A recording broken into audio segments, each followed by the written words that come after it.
ഒരു മേഖലയിലെ കെട്ടിടങ്ങൾ മുഴുവൻ ഒറ്റ കേന്ദ്രത്തിൽ നിന്ന് ശീതീകരിക്കുന്ന സംവിധാനമാണ് ഡിസ്ട്രിക്ട് കൂളിംഗ്. ദുബൈയിലെ വിവിധ താമസ മേഖലകൾ പൂർണ്ണമായും ഈ സംവിധാനത്തിന് കീഴിലേക്ക് മാറുകയാണ്. ഇതിനായി പല കെട്ടിടങ്ങൾക്കും നോട്ടീസ് ലഭിച്ചു കഴിഞ്ഞു. ഡിസ്കവറി ഗാർഡൻസിലാണ് താമസിക്കുന്നത്. ഇപ്പോൾ ഇവിടെ ഡിസ്കവറി ഗാർഡൻസിലെ എല്ലാ അപ്പാർട്ട്മെൻറ്റും ചില്ലർ മന്ത്ലി ബേസിസിൽ ഫീ ആക്കിക്കൊണ്ടിരിക്കുകയാണ്. ഇപ്പോൾ എല്ലാ ബിൽഡിങ്ങിലും മീറ്റർ കണക്ട് ചെയ്യുന്നുണ്ട്. നമ്മളൊരു അപ്പാർട്ട്മെൻറ്റിൽ ഇത്രയും കാലം അത് വന്നിട്ടുണ്ടായിരുന്നില്ല.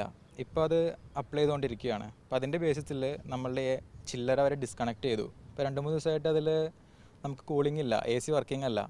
വിവിധ മേഖലകളിൽ ഡിസ്ട്രിക്ട് കൂളിംഗ് നടപ്പാക്കുന്നതിന് പ്രത്യേകം കമ്പനികളെ ചുമതലപ്പെടുത്തിയിട്ടുണ്ട്. കെട്ടിടങ്ങൾ ശീതീകരിക്കുന്നതിന് നിലവിൽ വേണ്ടിവരുന്ന പകുതി ഊർജം മാത്രമേ ഈ സംവിധാനത്തിന് വേണ്ടതുള്ളൂ. എന്നാൽ ഉപഭോക്താക്കളെ സംബന്ധിച്ചിടത്തോളം പുതിയ സംവിധാനത്തിലേക്ക് മാറുന്നതോടെ ദുബായ് വാട്ടർ ആൻഡ് ഇലക്ട്രിസിറ്റി അതോറിറ്റിക്ക് നൽകേണ്ട വെള്ളം വൈദ്യുതി ചാർജിന് പുറമെ ഡിസ്ട്രിക്ട് കൂളിംഗ് കമ്പനിക്ക് ചില്ലർ ഫീസ് കൂടി നൽകണം. മുമ്പ് AC ഉപയോഗത്തിന് ദേവയ്ക്ക് നൽകിയിരുന്ന വൈദ്യുതി ചാർജിനേക്കാൾ ഉയർന്ന നിരക്കാണ് ഡിസ്ട്രിക്ട് കൂളിംഗ് കമ്പനികൾക്ക് ചില്ലർ ഫീസായി നൽകേണ്ടി വരുന്നതെന്ന് താമസക്കാർ പറയുന്നു. വാടകയ്ക്ക് പുറമെ നമ്മളിപ്പോൾ 500 ദിറത്തോളം ഇലക്ട്രിസിറ്റി വാട്ടറിന് കൊടുക്കുന്നുണ്ട്. അത് കൂടാതെ ചില്ലർ ഫീ എന്ന് പറഞ്ഞാൽ 1000 ദിറത്തോളം ഉണ്ട്.